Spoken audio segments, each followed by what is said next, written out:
Broadcasting Region 1. Region 1. This is BBS.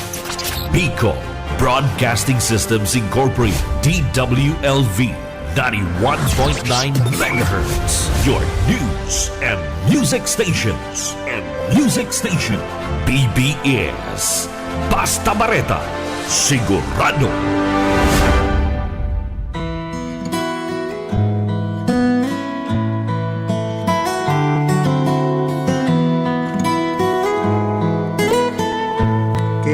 Magandang muli po sa ating lahat.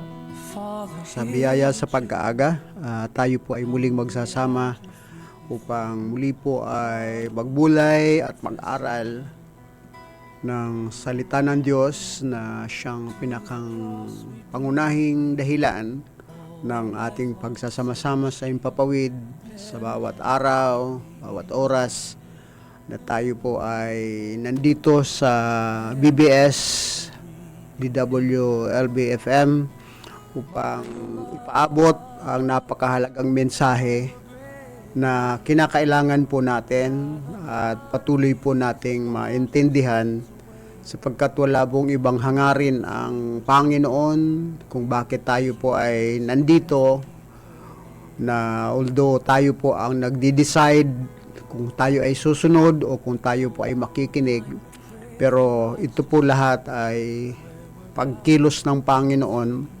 sapagkat ang lahat po ay walang nangyayari sa mundong ito na aksidente, kundi ang lahat nangyayari ay may divine providence. At the same time, talagang gusto ng Panginoon na tayo po ay makapakinig. So muli po ang iyong kaibigan sa Impapawid, Bishop Joe Bergantin ng Christ to the Philippines at ng AMNI. Tayo po ang magsasama-sama ngayon upang pag-aralan at patuloy na pakinggan ang salita ng Panginoon. Okay, so muli po sa umaga pong ito, salamat po sa lahat ng inaabot ng tinig na to. Muli po, samahan niyo ako sa kaunting ilang minuto ng pagpasadala o pagtatalakay ng salita ng Panginoon dito po sa himpilang ito. Tayo po ay sumandaling manalangin. Dakilang Diyos, salamat po sa sandaling ito na muli kami ay meron upang pag-aralan at muling alamin ang kalooban mo sapagkat alam namin, O Diyos, ng lahat ng bagay ay may panahon. Sa oras pong ito, panahon upang aming pag-una o talakayin at pag-isipan at patuloy na paghandaan ang mga katotohanan about sa aming buhay at hindi lamang sa darating na buhay bukas, Panginoon, kundi even now, Father God, nais mo na kami ay makaalam upang maiwasan namin ang pag-cramming kami, Panginoon, o kaya hindi kami dumating sa amin ang panahon na kami po ay hindi nakapaghanda. So muli, pagpalain mo po ang sandaling ito. Samahan niyo po kami, Banal na Espiritu, sa pangalan ng Panginoong Yesus. Amen. Muli po sa umaga pong ito, ang pagtatalakayin po natin kung nung magsama-sama tayo ay ang paghahanda sa pagharap sa Panginoon. Ito pong gagawin naman po natin o ang ating tatalakayin ngayon, matalinong paghahanda para sa ating kaligtasan. Okay, meron pong binabanggit ang salita ng Diyos at ito po ay mababasa natin sa Ephesians chapter 5 verse 15. Ito po ang salita ng Diyos na matagal ng siguro sa karamihan ng mga nangangaral ang salita ng Diyos. Napakinggan na po ninyo ito. Ang sabi po dito, "Say then that you walk circumspectly, not as fools, but as wise, redeeming the time, because the days are evil. Wherefore be ye not unwise, but understanding what the will of the Lord is." Okay, maging matalino daw tayo. Sabi nga, redeem the time, for the days are evil. Ang mundo o ang panahon sa mundong ito ay masama. So dapat po nating samantalahin ang lahat ng pagkakataon o kaya gawin po natin ang ating the best sa paghahanda. So sa umaga pong ito ay nais ko po na minsan pa na bigyan po natin ng pansin ang paksang ito sapagkat ako po ay naniniwala na sa istasyong ito at marami pang himpilan sa na inaalaw ang pangangaral ng salita ng Diyos. Wala po silang ibang nasain kundi ang tao ay makaalam ng katotohanan at ang mga tao po ay makalaya sa kamangmangan at makapaghanda sa isang napakahalagang araw na darating sa buhay ng tao, ang pagharap sa Panginoon. Sapagkat tayo pong lahat ay magsusulit sa harap ng Diyos. Regardless kung ano man ang ating status sa buhay, ano man ang ating kalagayan sa buhay, matalino man tayo o mga professionals man tayo, wala man tayong pinag-aralan, mayaman o dukha, sinumpa ng Panginoon, yun po ang sinabi niya sa Romans chapter 14. Kung di po tayo babalikan natin mamaya, nasabi doon, sinumpa ng Panginoon na ang lahat ay magsusulit sa Kanya. Okay. Sabi po dito na, for it is written, as I live, saith the Lord, every knee shall bow to me, according to Romans 14 verse 11. As I live, saith the Lord, every knee shall bow to me, and every tongue shall confess. Verse 12. So then every one of us shall give account of himself to God. No? So ang bawat isa sa atin ay magsusulit sa Diyos. So dito po ay sabi ko nga na walang ibang layunin ang lahat ng pangangaral o ano pa mang encounters ang nangyayari sa tao about sa opportunity na dumarating sa atin upang makapaghanda tayo. Lahat po yan ay pinapahintulot ng Panginoon upang makalaya tayo sa kamangmangan at hindi lamang makalaya kundi gumawa tayo ng isang matibay na desisyon na harapin at patuloy na tugunan. Sabi nga, because in the heart of man, there's still a vacuum that only God can fill. No? Sa puso ng tao, searcher ka man o ikaw man ay nagbabasa, o ikaw man ay naaabot na ng tinig ng Diyos, salita ng Panginoon, kahit di mo pa ito napakinggan, o kaya di man nila ito maabot, still there's still a vacuum there. No? Sa loob ng puso ng tao, meron isang bahagi dito na naghahanap sa Diyos. Okay. So dito po ang bahagi po ng matalinong paghahanda para sa ating kaligtasan ay meron pong isang verse dito po sa Hebrews chapter 3 verse 7. Wherefore, as the Holy Ghost saith, today if you will hear His voice, verse 8, harden not your heart as in the provocation in the day of temptation and the wilderness. Ang word po dito ay today. Okay, at inulit po ito, verse 15. While it is said today, if you will hear His voice, harden not your heart as in the day of provocation. Nung ito po yung pagsalangsang nila sa Diyos. Okay, so dito po, ang mga kaparaanan, sabi nga, dalawang initiated move. Ang una po dito ay ang tinatawag pong God's initiated move or opportunity na ibinibigay ng Panginoon direkta sa tao. Wala po siyang wala pong messenger, kundi mismo si Lord ang gumagamit ng kaparaanan upang ang tao po ay makaalam ng katotohanan at ang tao po ay dumesisyon. Unang-una po dito, there are three sa God's initiated move and opportunity. Ang una po dito yung divine providence. No? Ano po ba yung divine providence? Kinakailangan lamang po natin kung di man tayo nakakapagbasa pa ng salita ng Diyos, kung hindi man tayo nakakapakinig pa ng salita ng Diyos, kinakailangan natin gamitin ng ating common sense. No? Aram ba to yung magandang, yung ayusin natin ang ating pag-iisip, ano? Ayusin natin ang tamang, gamitin natin ang tamang pag-unawa. No? Dahil minsan sinabi ko nga po sa madalas, sabi nga, hindi na kinakailangang magtapos pa tayo ng kolehiyo para malaman po natin ang katotohanan at makapagdesisyon tayo ng tama.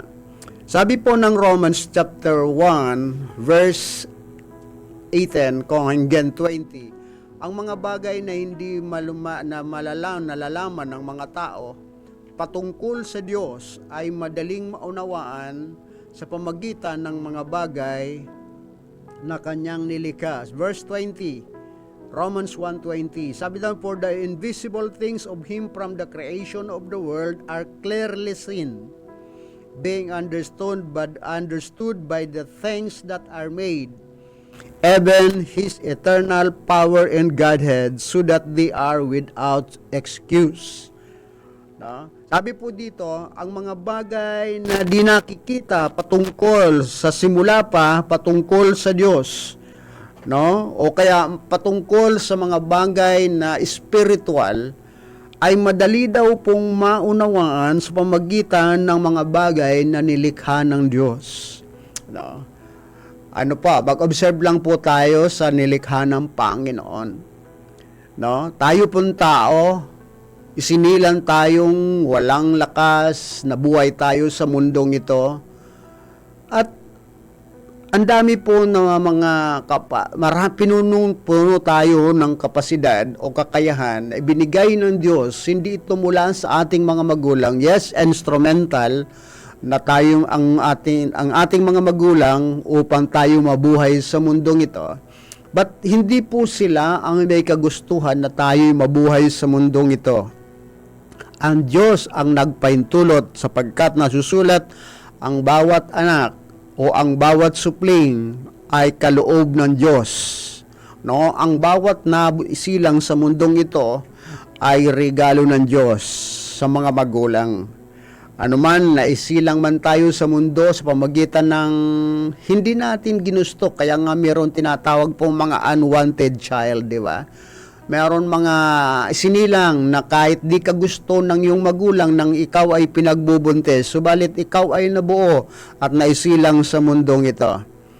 Ang Diyos ang nagpaintulot na maisilang ka sa mundong ito upang sa pamagitan ng iyong buhay at binigyan ka ng opportunity upang hanapin mo siya habang siya ay iyong masusumpungan. Sabi nga, seek ye the Lord while He may be found. Call ye upon Him while He is near. Okay, divine providence. Kapatid ko, kung di ka pa man nga baka ngayon ka lang nakapakinig ng salita ng Diyos, hindi po ito aksidente. Okay, divine providence, observing creation, common sense, kinakailangan po natin upang makapaghanda tayo ng matalino para sa ating kaligtasan. Okay, God's initiated move and opportunity. Isa pa po dito yung dreams, no? Yung mga pangitain o kaya panaginip. Minsan nangungusap ang Diyos sa tao sa pamagitan ng panaginip, no? Sa Bible po, meron pong mga tao na dumating sa kanila ang panaginip. Sa Bible po, marami na nananaginip o kaya katulad po ni Joseph, nung sila po ay meron threat sa kanila. Kapagkat naalala po natin na yung tatlong matalino na kinausap ng Haring Herodes ay hindi bumalik dahil din sa panaginip, kinausap sila ng Panginoon. na wag nang bumalik kay Herodes, no? At ganun din yung si Joseph nung siya po ay nandoon na meron ng banta sa buhay ng bata. At kinausap naman ng Panginoon ng Diyos si Joseph at sinabi sa pamagitan ng panaginip, dalhin mo ang iyong anak, pumunta kayo sa Egypt. Mga kapatid, kahit po panaginip, pwedeng gamitin ng Panginoon upang makapaghanda tayo. Okay. At isa pa po dito na God's instrument o God's initiated move in opportunity for us to wisely prepare for our salvation, yung heavenly visions, mga makalangit na mga pangitain. At makita po natin dito po yung kwento na mga shepherds andon po doon sa ano ba yun, sa kabundukan habang sila po ay nagpapastol. Sila po ay nakakita ng isang liwanag at andon nakita nila nagkaroon ng heavenly choir. Makita po natin dito po sa Book of Luke na record po lahat ng yan. At umawit, sabi doon, naisilang nagbigay po ng mensahe sa pamagitan ng heavenly visions. Na binuksan ng Panginoon yung kanilang mga mata at nakita nila nagsisipag-awitan yung mga anghel at nagbigay ng mensahe na masusumpungan yung bagong ang isinilang ang hari ng Israel sa Bethlehem. Makita po natin mga ginagamit ng Panginoon para tayo po ay mamulat sa katotohanan. Kaya nga magpagbasid po tayo. Ang mga tao po ay meron mo po mga tinatawag pong premonition, no? Nakaiwas sana doon sa aksidente kung yung inisip niya ay sineryoso niya. Subalit minsan, dahil hindi po tayo maging sensitive sa pangungusap ng Panginoon, pati yung premonition ay binabaliwala po natin, no? At minsan naman yung mga tao na nagmamasid, sinabi na kaya pala nga nagpasabong sa akin, kaya pala nagpapahuwatig sa akin, napigilan ko siya. Pero di natin nagawa. Kaya ano po ang nangyari? Dumating po yung araw na tayo po ay nagsisisi. Bakit di natin nagawa? Na tayo pala ay kinakausap na ng Panginoon patungkol sa taong ito, o kaya yon tao mismo ay kinakausap ng Panginoon tungkol sa mga mangyayari, subalit hindi pinapansin. Mga kapatid, God's initiated move and opportunity given to us for us to wisely prepare for our salvation. First is God's initiated move and opportunity. Mga kapatid, ginagamit ito ng Panginoon. Sabi ko nga, mapalad tayo ngayon. No? Nung mga unang panahon, wala pa yung gospel preaching. Ang ginagamit ng Panginoon, katulad po nung dreams, heavenly dreams, vision, yung paggamit ng ating mga konsensya, ng common sense, at mga iba-ibang kaparaanan, ginagamit ng Panginoon, o kaya angelic encounters. Mga kapatid, sa Bible po, na-record po ang lahat. At alam ko po na ito po na i-record, wala pang Bible, na isulat lang ito for our learning. Okay, ang pangalawa po dito yung tinatawag pong man's initiated move and opportunity. No? Ano po yung mga man's initiated move and opportunity? Ang una po dito, makita po natin yung 3 wise men. Ang record po ng Bible, sila ay mga matatalino. At sila po ay mga kinikilalang dalubhasa na nag-aaral about sa mga stars. Kaya ang tawag sa kanila ay astrologers. No, naglakbay sila from the east sa malayong silangan at pumunta sila doon sa Israel upang hanapin ang bagong silang na anak o ang hari ng Israel. Ano ang naging guide nila? Stars. Kapagkat sabi, nakita namin ang kanyang bituin. Mga kapatid, mga man's initiated move and opportunity. No? At dahil po doon sa initiation, nag-initiate sila, talaga nga naman, dinala sila ng Panginoon, kakaiba. No? Actually po, ang ang kalangitan ay mga signs. Meron pong times and seasons, no? Tama po 'yan. Hindi po 'yan masama. Ginagamit din ng Panginoon. Na kaya nga sabi ng Panginoon, alam nyo ang pagbasa ng mga panahon. Sabi nyo, pag nakita nyo na ang kanluran ay pumupula, ay makita ninyo na mainit ang panahon. At ang pula sa silangan, ang tawag nyo ay maganda ang panahon o pwedeng tag-ulan. Sabi ng Panginoon, alam nyo ang mga tanda ng panahon. Subalit, ang nakakalungkot, hindi natin ang alam ang season ng ating buhay. Kaya nga ang Hebrews chapter 3 verse 7 sabihin, humanda ka sa araw na mapakinggan mo ang tinig ng Diyos. Huwag papagmatigasin ang ating mga puso. Huwag nating patigasin ang ating puso at isipan. Dumisisyon tayo para sa ating kaligtasan.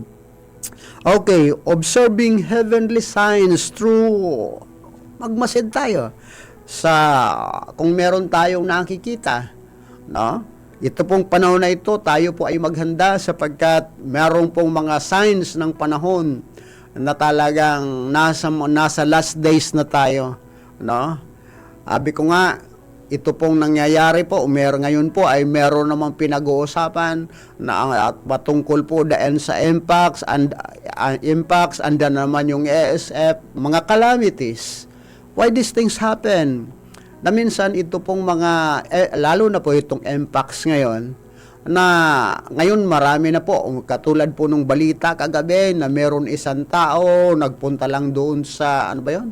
Sa isang clinic at ngayon siya pala ay positive daw sa mpox at ngayon tinitrace kung sino ang mga nakasama ng lalaking ito sapagkat infected sila ng mpox, mga kapatid. O makinig tayo, no? Sabi ko nga, hindi kinakailangan dumating pa ang isang pandemic sa ating bansa upang muli tayong kumilala sa Diyos.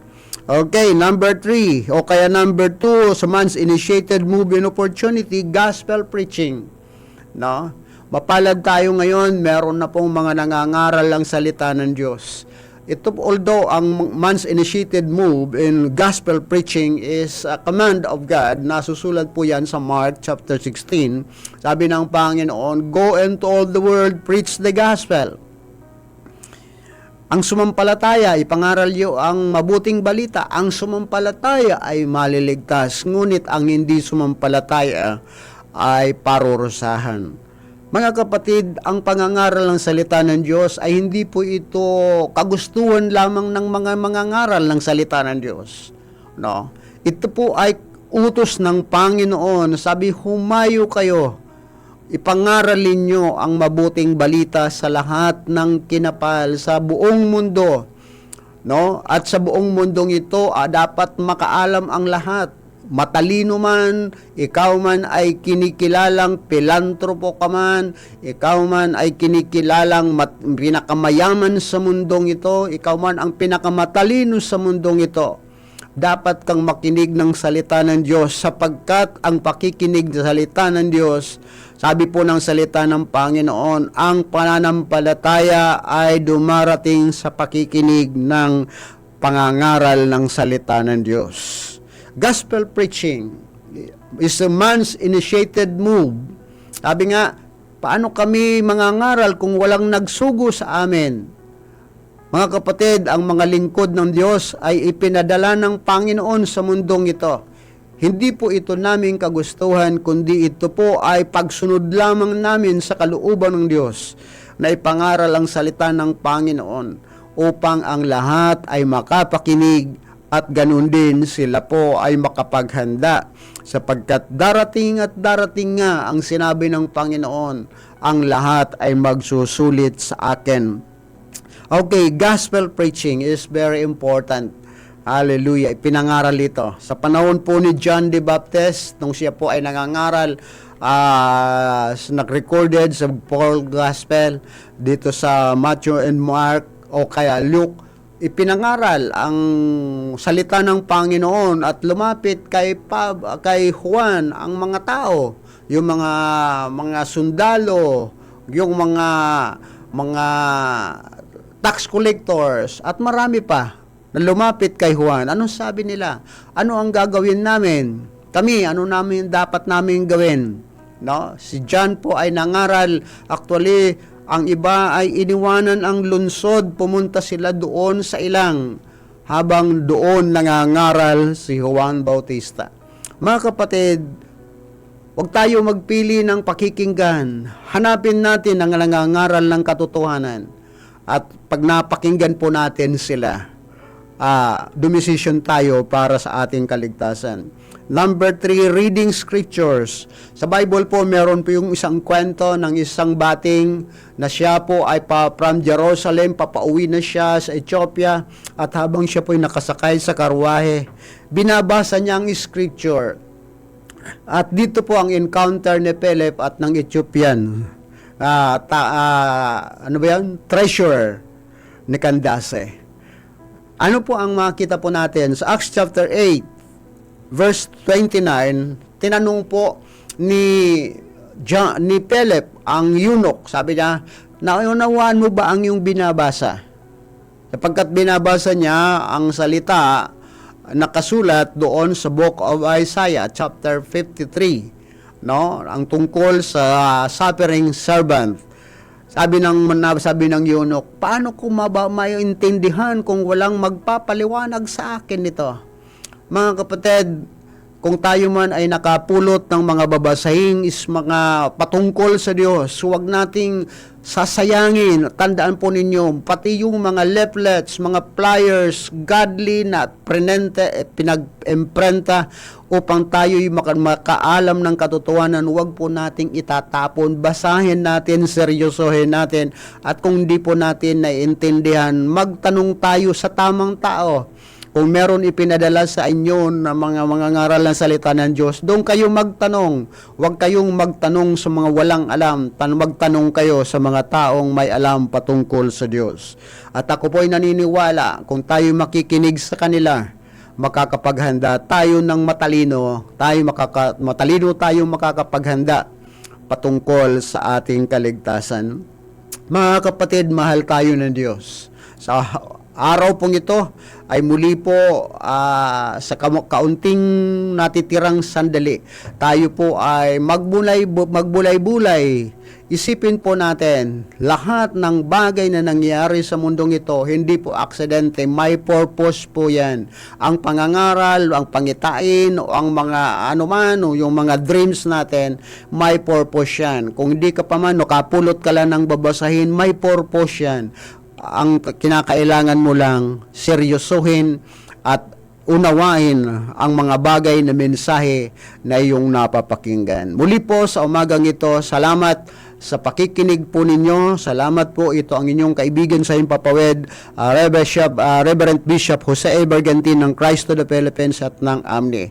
Pagpalain tayo ng Panginoon sa pakikinig, at muli po, samahan niyo po ang mga susunod na programa dito sa BBS Basta Barita Sigurado, sa pamagunan ng ating mga kasama sa technical, Brother Stephen, at sa Babilia Villafuerte. Muli po, Abunal, muli po salamat sa pribilehiyong ipinagkakaloob sa amin upang may saeri ang salita ng Panginoon na siyang instrumento ng Diyos upang ang tao po ay makaalam at patuloy na makaalam ng katotohanan, sapagkat sinabi po ng John 8:31, sabi doon, and ye shall know the truth and the truth will set you free, no? 31 and 32.